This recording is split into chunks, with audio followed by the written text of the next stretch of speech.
Hello and welcome to the Villa Views Transfer Talk, the first one of the summer. Tom Julian joined by Dan Bardell as ever. Dan, it's been a couple of weeks since the tumultuous time of Villa staying up, the euphoria. How are you doing? All right, good. I mean, it's good to be doing a transfer talk show in the Premier League. It wouldn't be very enjoyable talking about scraping the barrel for Championship signings. I'd probably still be trying to justify why we should sign Ryan Wood. So I'm happy to be talking about Premier League signings. Yeah, absolutely. Rob Henry, straight off the bat. Dan and Tom have been seen at the Belfry. More ITK spots at the Belfry than you can shake a golf club at. I see Mark Jarobi's welcoming us in. Mark Jarobi, I saw your previous comments as well. I've been seeing you giving a stick for not being on time. Somebody else commented that trains run more better on time than we do. So apologies for the slight delay. You know, I don't know. We're 6 minutes late. It's not the worst thing in the world, is it? And plus, it wasn't our fault. We were ready. I was on at 8:20 tonight as well. That's true. That's very true. It's all the fault of the producer, who's making obscene gestures behind the scenes. All right, so this is Transfer Talk. We're not entirely sure how this is going to work as we go forward, are we? Let's be honest. Hopefully, it'll work better when Villa actually signs some players. Then. Yeah, we were hoping, weren't we, when we planned this last week, that maybe a player might come in and we'd be able to talk about someone specifically, having known that they were going to be wearing an Aston Villa shirt next season. But it is what it is. The rumours flying around and the stuff on social media. I mean, obviously, I've been wronged by ITK stuff on Twitter before, and I've got things wrong myself. But there's so much rubbish on there. Like, I know a little bit about what's going on, and there is genuinely so much rubbish on social media. I think generally, if people know something, they probably can't come on social media and talk about it. I always think so. You got to take a lot of what you say with a pinch of salt. But I think Villa obviously will be active. We need maybe 5 players, I think, and I think that's probably around what we'll get. I think we'll have a similar outlay to what we had last summer as well. But obviously, it's spread it a bit nicer on 5 players than it would be on 11, 12 like we had this time last year. So I think it's going to be an interesting summer. I think it's going to be a good summer for us, and hopefully a chance for us to consolidate. I want us to do more than stay up, but hopefully we can stay up again and get ourselves established in the Premier League again. Yeah, absolutely. Well, we're going to talk about some of the targets and maybe some of the departures as well from Villa Park. But I guess first of all, Dan, it makes sense to talk about the two people that we can actually know that are going to be in the building for the next season. So Villa have appointed the FC Copenhagen technical director Johan Lange as Villa's new sporting director, obviously replacing Petach in that role.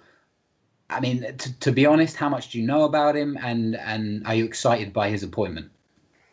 I don't know. I know very little, and to be honest, I had to do a podcast with Greg for The Athletic last week, and I literally didn't know anything about him. And luckily, Greg had done a piece on him, which enabled me to read up on him a little bit. I think he's a younger guy, isn't he? Someone who's coming in who's not established. He's been an assistant manager at Wolves. I think he's been a coach in his career, so he's not gone the usual route into that kind of job, I would say.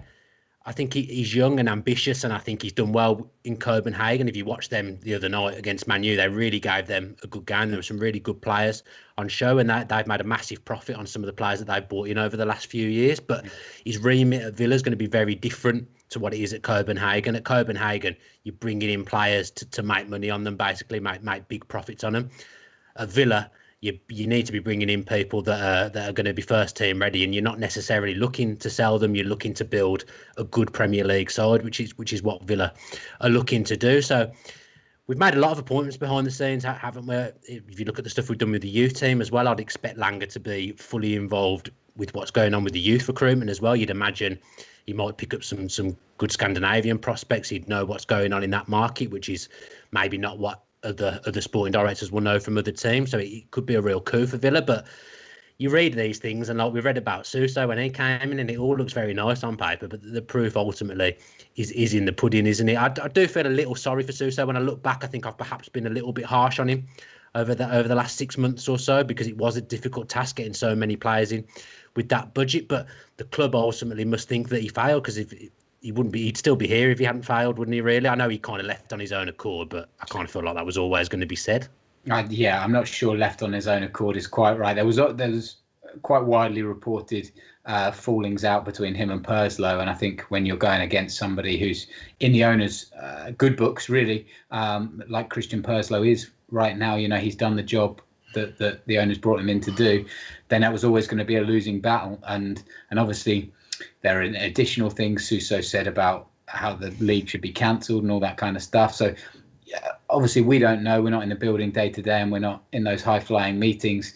But one day you got to think that those factors also added to the pressure on him, and he ended up leaving, and now we've got Langer in. And yeah, to go back to what you said, when Manchester United played Copenhagen last week in the Europa League, there was a lot of Villa fans highlighting the goalkeeper in particular. But it was like, to be fair, he had a worlder, an absolute worlder. Talking to people that know a lot more about it than I do, apparently that's not uncommon.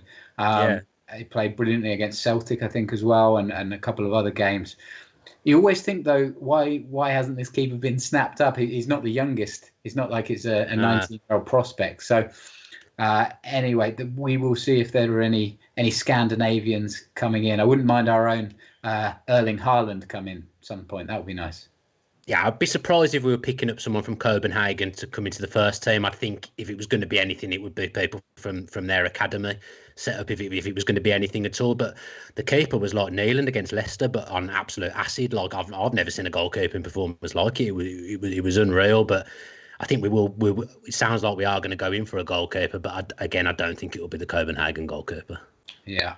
There are lots of comments coming in right now about the players that we're going to come on and talk about. I wish we were talking to them in a little bit. But let's move on to the second permanent appointment. And Ginge Ryle has already mentioned the name. Craig Shakespeare is a fantastic appointment, a fresh face with fresh ideas. So Dan, Craig Shakespeare, he joins the coaching staff as an assistant manager, knows Dean Smith for a long time.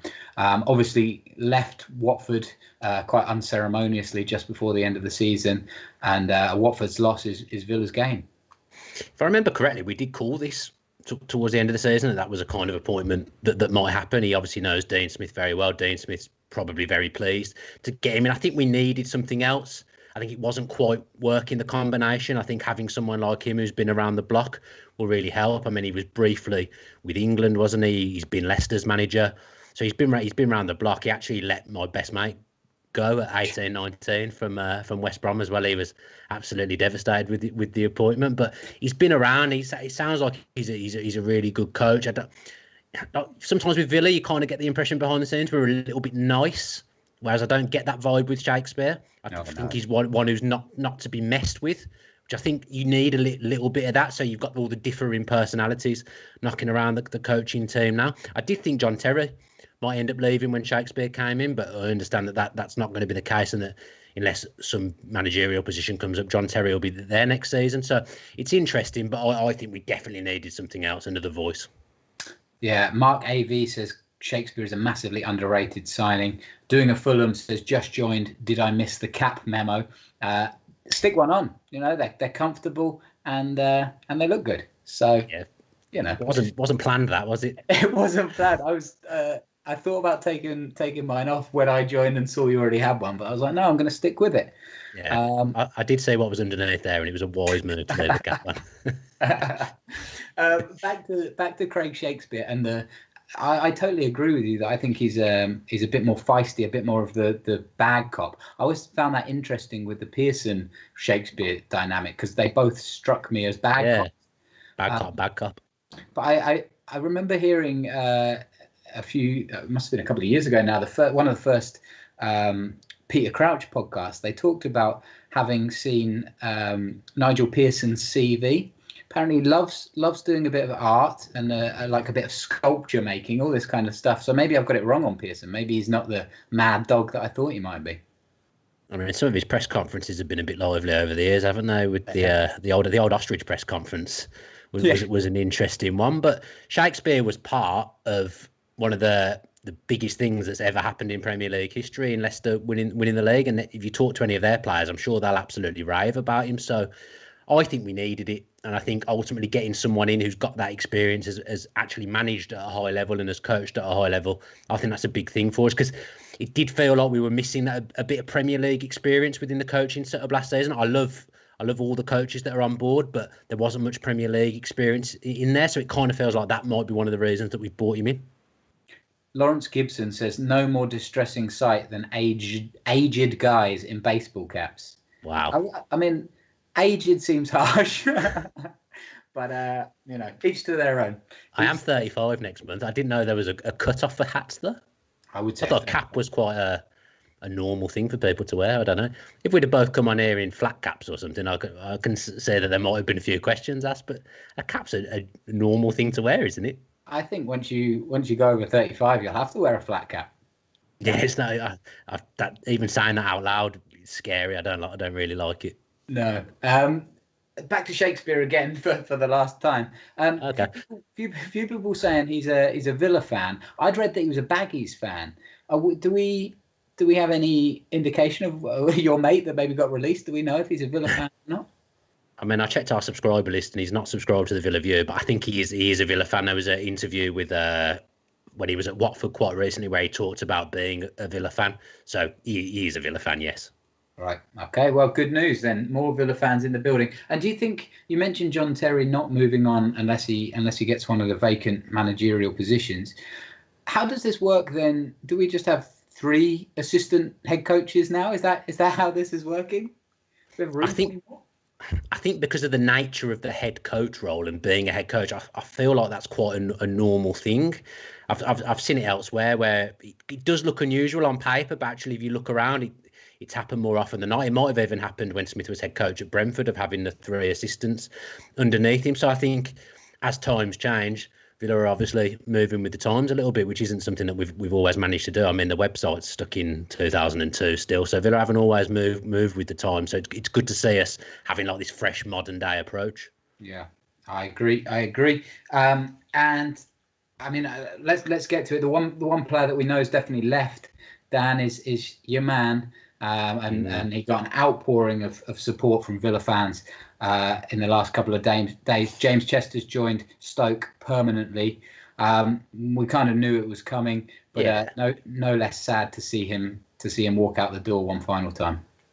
Yeah, it's one of them ones where you obviously knew it was coming. You thought after he'd been on loan at Stoke, he'd probably end up moving there on a free, although I don't think the Stoke fans were massively impressed with him whilst he was there when I was scrolling through social media towards the back end of the season. But I'm glad to see him get a move. I'm glad to see overall that he's recovered from his injury and he's capable of playing football at a high level still, because that would have been a real worry when he had all those problems after Steve Bruce hung him out to dry. So that's the main thing, is that I'm glad he's got a good move and that he can go and play football still. But I think in the modern day that there's not been many more influential players than James Chester come in at Villa, because even that window when we signed him, not many of the signings actually worked out, but he was one that definitely worked out. For three years, he was very, very consistent. The season he played next to John Terry, he was still, to me, our standout centre-back, James Chester. I thought he was absolutely brilliant, and he just kind of changed the culture a bit. You can see that every player that was at Villa that's played with him absolutely adores him. They're sad to see him go, and that would be rare when someone leaves, that everyone lets out that same emotion. The fans as well. I've not seen much negativity towards him over the years, and you just wish that things had been a little bit different and that Steve Bruce had decided he needed more than 2 centre backs at the club, and maybe we wouldn't have got to this, and he'd be capable of playing for us in the Premier League. Because I'd love to see that, because I think he's absolutely brilliant for us. I like it when you have good people at the club. James Chester was a good person, but he was also a good player as well. So when you get that combination, it's a rare thing. And I'm sorry to see him go. And obviously one of my rabbits is sorry to see him go as well, because he's going to have to change his name now. Absolutely, that's a blow, isn't it? Stay sharp says, thanks, Chezzy. Absolutely brilliant for us. A few people saying, kind of again thanking Chester. I mean, he might be watching. He's probably not, but I wouldn't have thought so. So it's a real shame that he wasn't fit enough to play in the Premier League and be a part of that team, and I think he could have made a real difference. I'm sure he did around the changing room when he was here, but yeah, injuries have been unkind to him, and like you said before, and we've said many a time, he put his body on the line for Villa, played through some injuries, and ultimately that's kind of cost him this Premier League opportunity, really. Yeah, the club in general over the last decade, I said this on social media, Villa have had some real selfish, nasty people at the club over the last 10 years, in my opinion, that put themselves first and care about what happens to them, not what happens to Aston Villa Football Club. James Chester, the evidence is there that he cared about Aston Villa Football Club and he put his career on the line.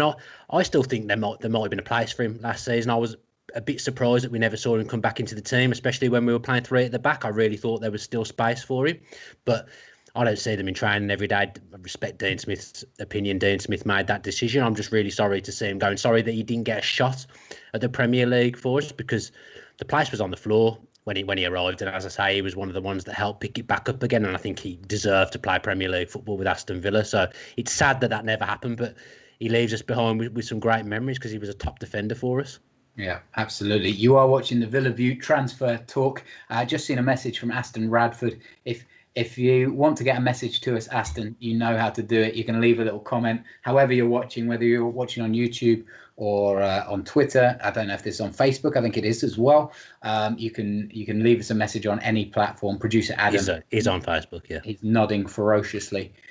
So yeah, leave us a comment, a question, and we'll get to as many as possible. They do fly through pretty quickly, so you have to be nippy. All right, let's talk about some of the speculation then that we've seen over the last kind of days and weeks. And one man that's not going away. He's a constant thought in Villa fans' heads is Ollie Watkins, Dan, 24-year-old from Brentford. Obviously, Brentford lost to Fulham in the playoff final, and now Villa and several other teams are sniffing around some of their top players. Ollie Watkins would be a good option for you? Yeah, I really like him. I think he's a Premier League player in waiting. I think he could come in and make a real difference. It was a bit annoying to find out that we could have got him last summer for 10 million, but we didn't do it because I think someone who could play wide and up front was what we were missing in the squad last season, and I think he would have made a difference last season, perhaps would have enabled us to get ourselves higher up the league. But he's a good player. I mean, I think we've got the imagery here that I'm struggling to read myself, but there's cleverer people than me that'll be able to work it out. His record last season in the Championship was very, very similar to Tammy Abraham's record for us in our last season in the Championship, and I've seen a few people kind of like turn their nose up at him and say, well, we need to be aiming higher than that. But he's a very, very good player. He's very, very physical. He uses his body well. He's an athlete. He gets around the pitch very well, and he's a good finisher. He's good in the air. I think he ticks a lot of boxes of things that we didn't have last season. Pace being the biggest one, because there was a distinct lack of pace at Aston Villa Football Club last season. So he'd come in and eradicate those things. Being honest, I thought it would be done by now, but it's difficult when players are on holiday and stuff. And these last 2 weeks, as we've seen with Jack, players are all away, aren't they? They're on their holiday, so probably not much getting done. There's not like a barrage of deals going through in general in the football world at the moment. It'll really start to gather pace now. So I would expect him to come in next week. I think he'll want to work with Dean Smith again. I think out of all our transfers, that sounds like it's the closest from what I'm hearing and what you obviously read in places as well. I think he'll be a really good signing. Yes, we'll probably have to overpay a bit, but the market's a bit of a joke anyway for a forward player. Even someone who's only played in the Championship, the going rate is around 20 million. So if we have to pay 25 million to get him, I think we spent 25 million on players that were more risky than him last summer.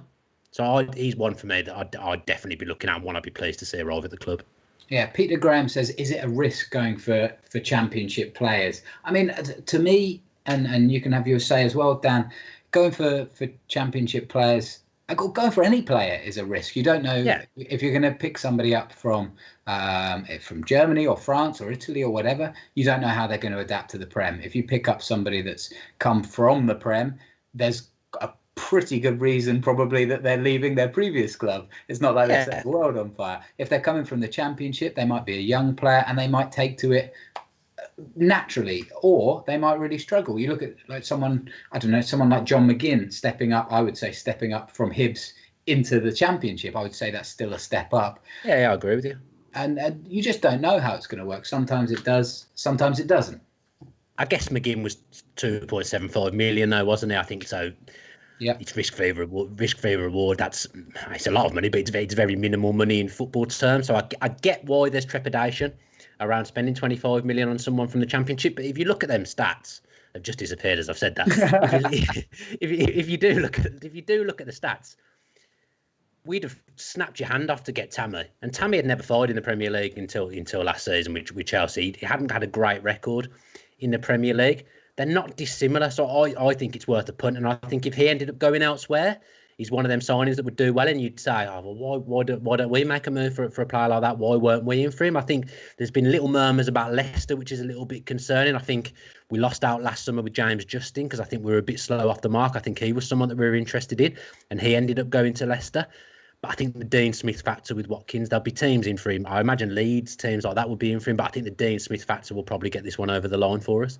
Yeah, Watkins scored 26 goals last year, scored 45 in 132 in the Championship. Now, he's obviously played out wide as well. Before Neil Maupay left, he was kind of utilised more as an attacking winger.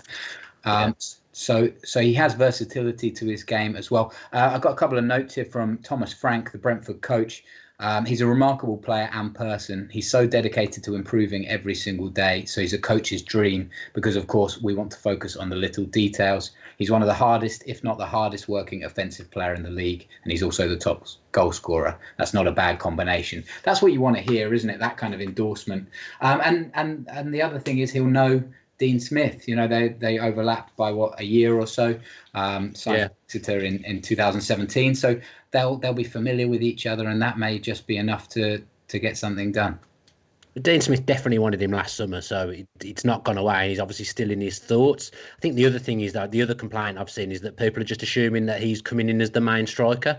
I'd be very, very surprised if that was the case. In my opinion, we needed a wide player who could also play up front and a goal scorer. I see that Watkins would be that first option. I don't think he'd be getting bought in as the main goal scorer. But it does show you, like, 25 million, it probably doesn't get you that main goal scorer nowadays. The market's just absolutely crazy. But he's someone I want us to get ticked off as soon as possible now.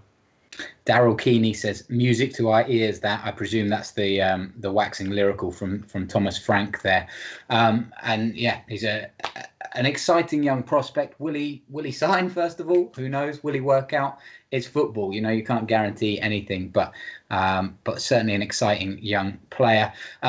Let's talk about one of his teammates who we were linked with earlier on in the transfer window, Saïd Benrahma. Also 24 and fills that kind of winger spot that we've talked about there. Chelsea are supposedly interested in him as well. I think Leicester, West Ham, Arsenal, all have been linked.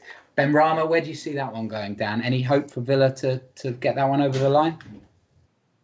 I can only go by what people have said, and it sounds like Watkins is the priority over him now. We definitely had an interest in him at multiple points over the last year, but he feels, to me, he feels more risky than Watkins, and I think he'd probably maybe cost a little bit more or cost around the same amount. I'm not sure. I think he's a very good player from what I've seen on him. He's got excellent feet. His turn of pace, when he picks up the ball, he just drives straight away. He doesn't even have to think about it. He's just gone, and that's very difficult for defenders to deal with. I'd be a little bit surprised if we did get both. I kind of feel like the main interest is in Watkins.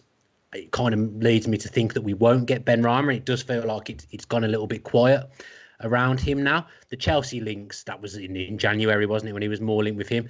They're now signing players in a completely different stratosphere, aren't they? They've bought in Werner, they've got Ziyech from Ajax, and it looks like they're looking at Havertz as well from Leverkusen, so they're not going to get him in.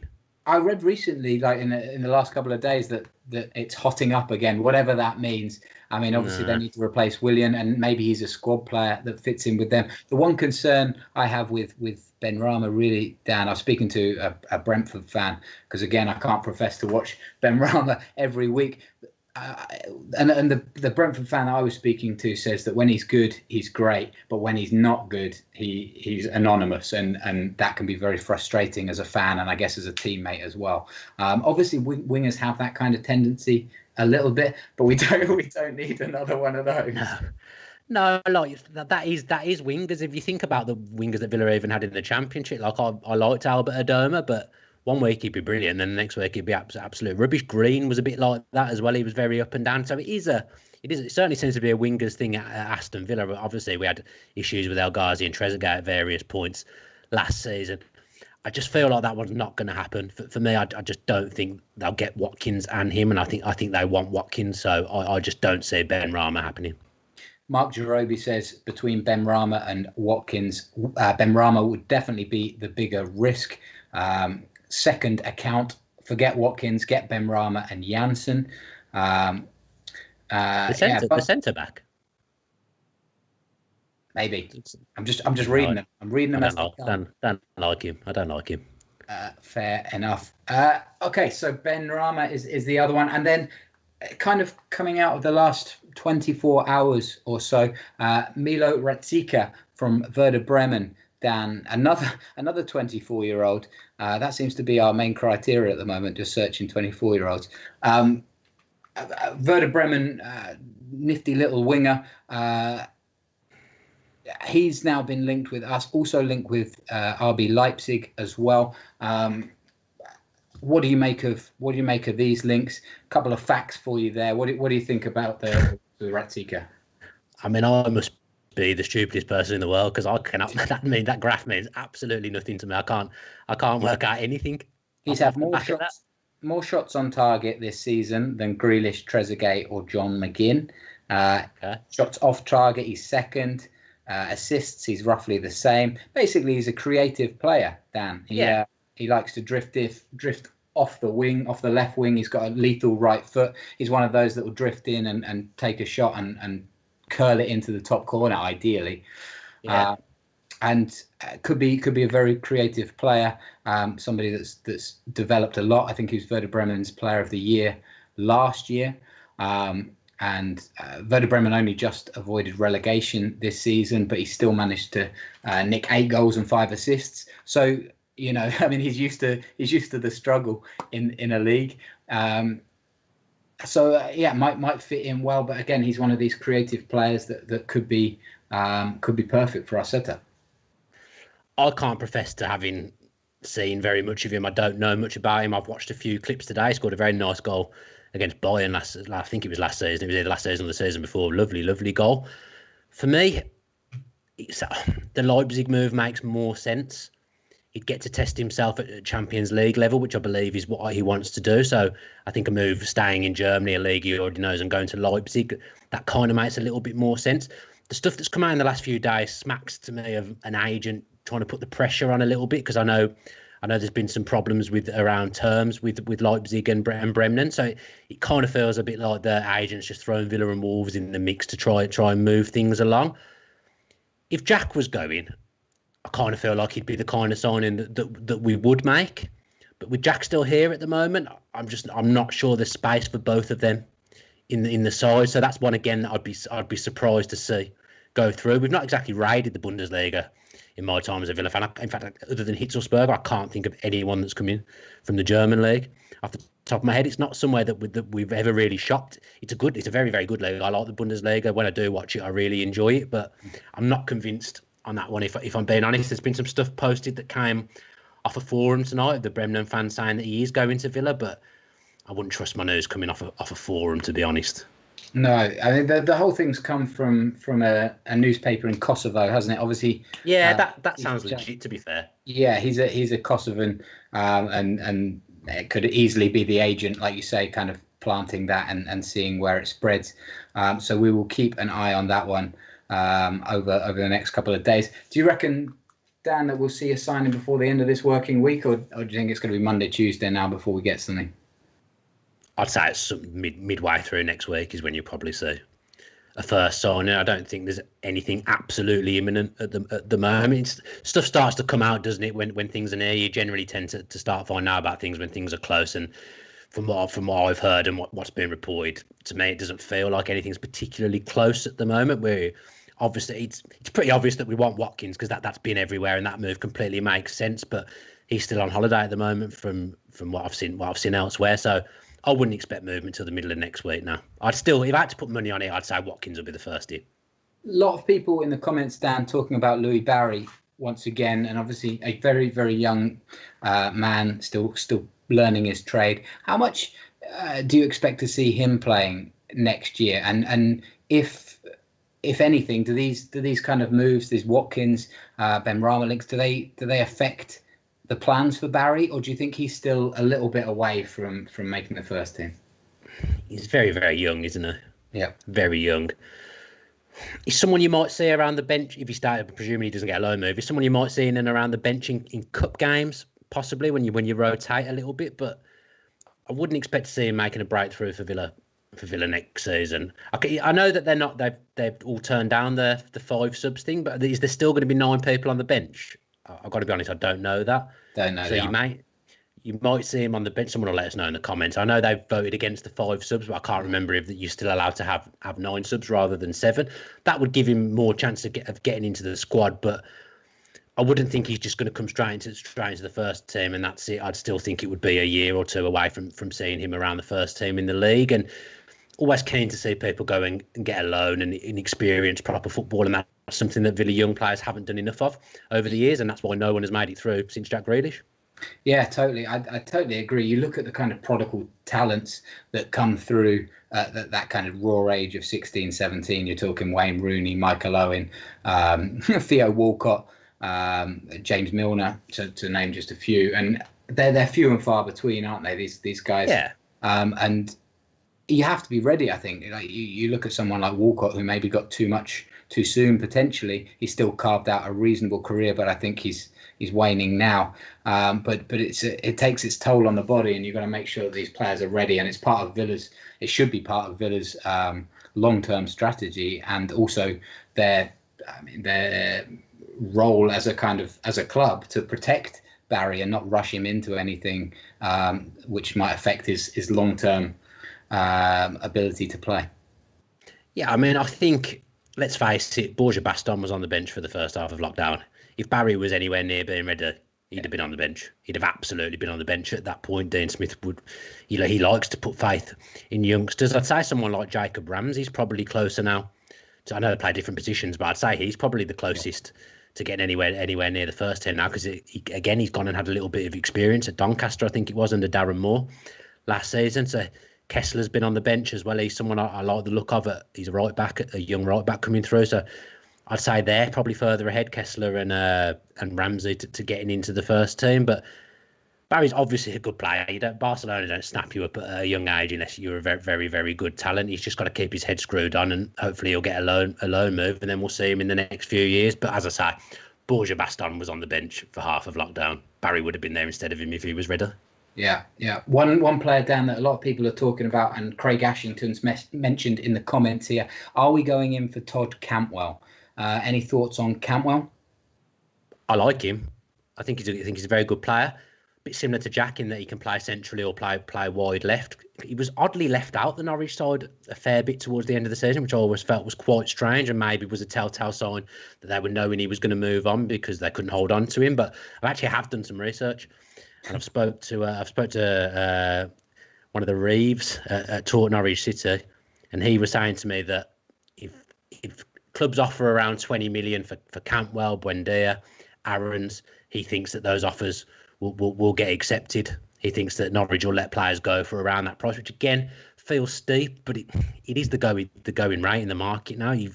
As we found out, it's very hard to buy a player for 10 million, 8 million, 12 million, whatever nowadays. It's very difficult to get a player a class in for that price. So he seems to think that they might be goers. But again, I'd be surprised. We've been linked with Buendia and Cantwell over the last 24 hours, linked with both of them in the same piece that I was. So I think there is interest in them, but I don't think it's concrete at the moment. But again, I'd be surprised to see both. I think it would be one or the other. And again, I think a lot rests on Jack. I really do. I think what Villa do in the market is dictated by what happens with Jack Grealish, and I think we'll know more about that in the next week or so. King81 says Buendia is the one we should try from Norwich. I really like both of those guys, Buendia and Cantwell, and I think 20 million is not too unfair a price, to be honest. I always feel I would say that.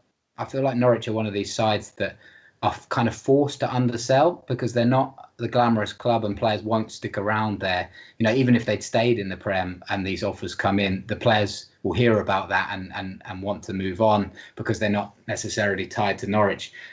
For that's not necessarily fair on the club. It's a good club, but it's just the way of the world sometimes. But if Grealish does move on, and we'll come on to him now, then there'd be a lot worse options than Emi Buendia and Todd Cantwell.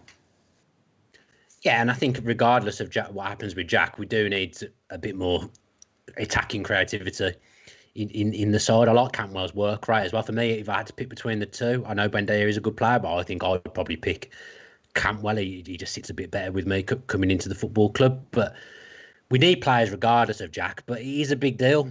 What happens with him if he goes, he is irreplaceable. But then you're running that risk of trying to get 2-3 people in to replace one player, which, as we saw with Spurs when Bale went, that kind of thing never really ends well. So we obviously all want and need Jack to stay, but I think that will come clearer in the next few weeks. When it looked like we were going down, I was adamant that Jack was going to be going. I kind of feel a bit more now like he might stay, but it's 50-50, isn't it? I'd writ him off staying completely, and now I sit there and think, no, I can't write that off. There's every chance that he will stay, but I do think it's literally 50-50. The Man U Sancho thing, I think, will play a part. I know they're different players that play in different positions, but the Sancho deal doesn't look like it's going to happen now, so they've suddenly got extra money to spend. I think Grealish is a Man U player. I think he fits the profile of players that come into Man U that have done over the years when they were good. I do feel like they're heading in the right direction. Again, now, if I'm being honest, but I want him to stay. I'm desperate for him to stay because he's completely irreplaceable for us. Yeah, I wouldn't put too much stock in the fact that Michael Zorc has said the deal is off the table now, and obviously Jadon Sancho as well has come out and said he's happy. Yeah, that's the one, isn't it? He said stuff. He said stuff, but we've seen this happen before, and particularly with Manchester United, I think there's always that conversation where, all right, it's all done, it's all finished, not going to happen, and then a day or so later, they're signing Alexis Sanchez, or they're signing Angel Di Maria. It always feels like it's dead in the water, and then the player comes, that kind of thing. So I wouldn't. Yeah. Until we've ticked over the transfer window in October, which I really hope it's not dragging on till then. If for Grealish or for Sancho come to that, then it won't be dead, I don't think. And it also depends, Dan. The season starts on the 12th of September. If Manchester United have a terrible start, Ed Woodward's going to be looking over his shoulder and going, all right, well, we can release 80 million or 100 million. Let's go and get a couple of players that are going to change the course of this season. Well, Woodward doesn't strike me as the savviest operator. You look at some of the things that have happened over the years as well. He's a bit panicky. So he'll say he's not going to spend the money, and then it'll get to the last day of the window and they'll end up spending 20 million more than he was quoted at the start of the window. It's that kind of thing that's happened with Man U. I'm sure a similar thing happened with Fellaini when they got Fellaini, and they didn't want to spend the money, and then they ended up overspending on him because they left it till the last minute. They could have got Fernandes last summer, and then they waited and ended up probably paying more in January. And what I saw in him, by the way. Outgoings is a difficult one, because I imagine Man U in a normal transfer market, because they're players that are at Man U, they'd be able to shift squad players and get good money. I don't see them being able to do that now. I think that's going to be something that's more difficult for the bigger clubs to do. Just shift the players that are a part of the squad, not really doing anything. Like they could sell Rojo, for example, and probably get 20 million for him in a normal summer. This isn't a normal summer, and I'm not sure they can do that now. So I think money probably is a little bit tighter. But the main thing, I think, is that if it gets to a certain point, even if it gets to the point of the season starting and Jack is kicking off the season as captain of Villa, if he kicks off that first game, I don't see him going, because I don't think our owners will allow it. I think our owners will be strong, and I think that's a real key thing. I think a lot of clubs would just sit back and say, oh, okay, it's Man U, let's let him go. I really don't think our owners will do that, and I don't think Jack's the type to kick up a fuss either. I know from things that have happened when the Spurs stuff was going through that Jack could have behaved in all sorts of ways, and he chose not to out of respect for the club, because obviously he loves the club, his family love the club. So I think if we get to that first game and Jack's leading Villa out, I think we're in a good place, and I don't think he'll go. So like you say, time, he's running out in that respect. Yeah, you're right. It's not a normal summer for that reason, and also the fact, like you said before, these players are still on holiday. Jack Grealish returned, I think, to the club yesterday, or maybe even today. There's not that long negotiating period, and it's not a surprise, really, like you say, that it's been a slow start to the transfer window, because players just haven't had that time to process, had to take a break from football. Sometimes we, as normal people, you and I and the rest of the people watching here, you take 2 weeks off and you try and forget about work. So, it's not a total surprise to me that the Villa haven't announced a load of signings. And what frustrates me more is as soon as you go onto a Villa tweet, that there's about 10 to 100 comments just saying, announce someone. That winds me. I hate that. I cannot stand that. Oh, it's so annoying. Do you think Dean Smith is in charge of Villa Twitter? Do you think he's going to go, oh, yeah, you're right, Clive Bixby, AVFC. Clive Bixby, Modern Family. He's from Modern Family, yeah. I wondered if you get that reference. Excellent. That was the first name that came into my head. I don't know if that's worrying or not. But yeah, Dean Smith isn't going to see your message that we should be signing someone. So just calm down a little bit. I'm glad you hate that as well, because I can't stand it. Villa will just do a normal piece of news like, oh, the foundation are doing this, and then you'll see underneath, this isn't a Benrahma announcement. Yeah, it's not original anymore either, because everyone's doing it. Just take a break, chill out. People are on holiday. There's never ever at this point going to have been loads of deals made by the club. Absolutely no chance. And my second rant to social media: if you don't know anything about a transfer, don't say you do. There's no point. The guy that got caught out by saying that he'd seen Ollie Watkins at the Belfry had to come down very, very quickly. There's a bunch of people pretending that they're in the know at this stage, and it's very annoying. If you know something and you want to tweet it, fine. But if you don't know anything, have a comment on someone. I don't care about that, but don't pretend like you're having lunch with Ollie Watkins or something like that. To be fair, you can know something though, when things change and it go wrong. I've had that experience where I knew something was happening. It was like literally about to happen. Everyone will know what it is, and then it doesn't happen, and you end up looking silly. So even when you know something, you can end up looking like an idiot. So it's a very, very dangerous game. I'm very careful since that day. Yeah, I'd say that's fine, but when you know damn well that you're lying about something, you're pretending to know something, and then it's clearly not true and you're found out, there's nothing worse than that. All right then, let's finish on this question. It's kind of an amalgamation of questions for you, Dan. You are Aston Villa CEO, and you have to show Jack Grealish your transfer plan to keep him to stay. This is where the second question from somebody else came in. I've already lost it, so sorry for that. Is it looking at Brentford players, looking at relegated Premier League players? Is that small time? Is that going to be enough for someone like Jack Grealish to be convinced to stay, or should we be looking into Europe's top flights to convince our captain that he should be the one that leads us up the table? I think we'll do some serious business. So, I don't know. I sent it to you last night, so I know you saw it. Jack was obviously with Tammy yesterday, and he tweets like being a secret agent. Like, personally, I think Tammy will stay at Chelsea. But you've got to at least been trying to make a move for those kind of players, the kind of players that would appease Jack. I think the club do lean on Jack and source his opinion on quite a lot of playing issues and transfer issues, to be fair. So the club do speak to him regularly about stuff. He's a massive, massive influence at Aston Villa, Jack. And to be fair, if he goes elsewhere, he won't get that. He won't get as much. I think he gets a fairly big say at Villa from what I understand. So they'll come to him and garner his opinion. If Jack does stay, Villa stand a chance of getting Tammy, I would say. But if he goes, absolutely zero chance we manage to get someone like Tammy Abraham through the door. It just won't happen. But I think you've got to at least show some ambition. I don't know whether we necessarily did that last summer, or maybe we lost Jack mentally for a little bit because we didn't sign the players that he needs. Good players around him. He can't do it all on his own. There is some good players at the club, but there's been some games where you watch us and you think the poor lad's got absolutely no chance because we look absolutely terrible here. What's he supposed to do? He'll want to be playing with the best players because he'll want to get in the England squad, and he'll do that by being in a good team. I don't know what. It's difficult because it's not easy to buy players. This is the other thing about social media. People make out like it's so easy to make a transaction. There's so many different things that can happen. I know a story. I mean, this is Carlos Sanchez, someone who wasn't even that good. I've heard a story from when we were signing Carlos Sanchez. And there's like 15 to 20 family members involved in the negotiations, all asking for different things. Like, transfers are mad now. They're not like they are in Football Manager. That is not how it works. So it's so hard to make a big deal. But we've got to at least show that we're making ambition, that we're making ambitious moves. I think if we show that we're trying to make the right moves, there's not much else you can do, really, is there? There's a couple of good examples. I think in the first, there's a second Sunderland Till I Die, the transfer of Daniel James.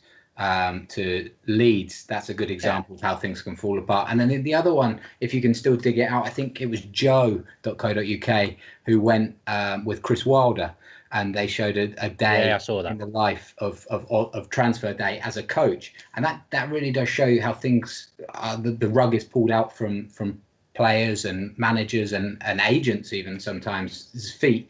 It's a difficult business, and it's not just like clicking your fingers, like you say, like Football Manager, and going, yeah, I'll put my maximum transfer kitty up and it's all done. It just doesn't work like that. All right, let's finish. There's massive variables nowadays. Mega Barnes, 1981. My dad's having lunch with Neymar, so expect to see him in a Villa shirt next season. I mean, he could have been in a Villa shirt if he'd missed many more chances last night. But he played well, to be fair. His finishing was wayward, but he was unplayable with the ball. Yeah, and I mean, he led to the equaliser as well. So fair play to him. All right, Dan, thank you very much. We will be back, I think, with another transfer talk at some point, maybe when there's a transfer to talk about. Yeah, let's see how the show does as well. If no one's watched it, we ain't going to do another one. There's been a few comments. So, we'll be back at some point. I think we had a bit of a team meeting the other day, and I think we're going to bring a few things back for next season. So I think we can kind of soft launch that the Villa View is here to stay for a little bit longer. Again, I mean, if you really don't want us, you can let us know in the comments. But we'll be here to entertain ourselves at the very least. So thank you very much for joining us on this transfer talk. We hope that Villa will be able to bring in a couple of signings as players return from holiday. Keep the faith. Keep the Villa faith. And let's wait and see. Let's wait and see what happens. I'm sure all of the guys have got it under control. So until next time, up the Villa. Yeah, any cap sponsors want to sponsor us as well.